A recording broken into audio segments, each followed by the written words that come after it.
Jupiter is the most massive planet in our solar system, more than twice as massive as all the other planets combined.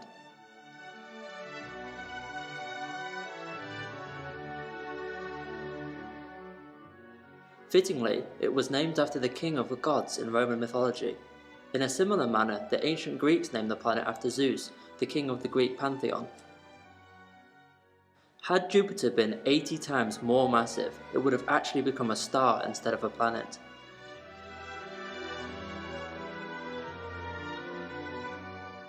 Its atmosphere resembles that of the Sun, made up mostly of hydrogen and helium, with 4 large moons and many smaller moons in orbit around it. Jupiter by itself forms a kind of mini solar system. All told, the immense volume of Jupiter could hold more than 1,300 Earths.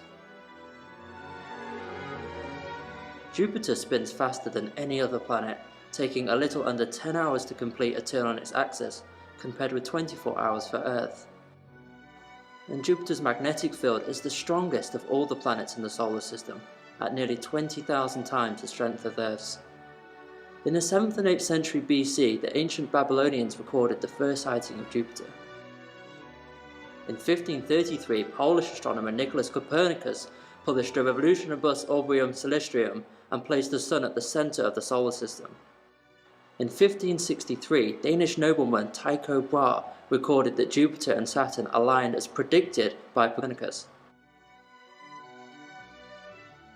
German mathematician Johannes Kepler continued this work and showed that the planets actually orbit in an elliptical path with predictable velocities in 1599.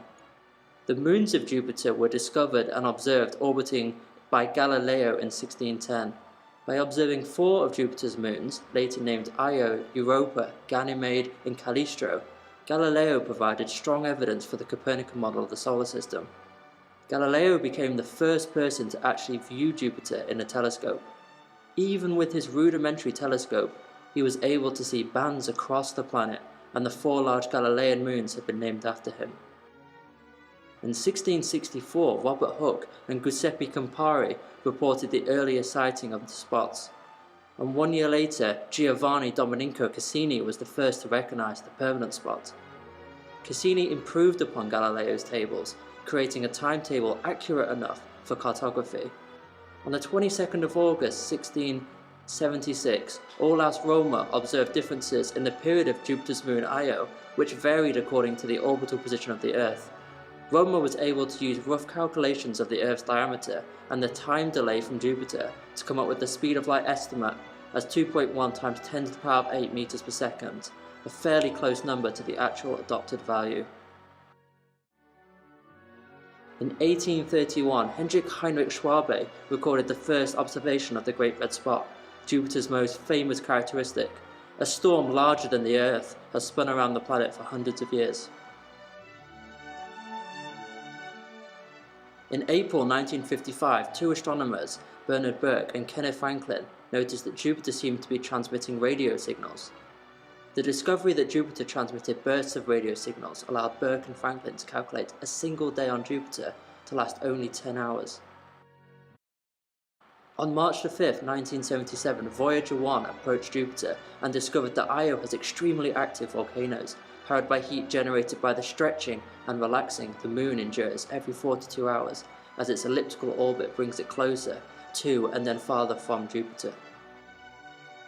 On the 7th of December 1995, the Galileo orbiter, named after the man made famous in part by studying Jupiter, became the first spacecraft to successfully orbit the planet. The probe discovered evidence of salt water behind the surface of the moons of Europa, Ganymede and Castillo, as well as the presence of a type of atmosphere surrounding these 3 moons. The major discovery on Jupiter itself was the presence of ammonia clouds in the planet's atmosphere. Galileo also found that Jupiter's rings are made of small dust grains blasted off the surface of Jupiter's 4 innermost satellites by the impacts of meteoroids. In 2022, the Jupiter Icy Moons Explorer will spend 3.5 years examining Jupiter's turbulent atmosphere, enormous magnetosphere, and its tenuous dark rings and satellites.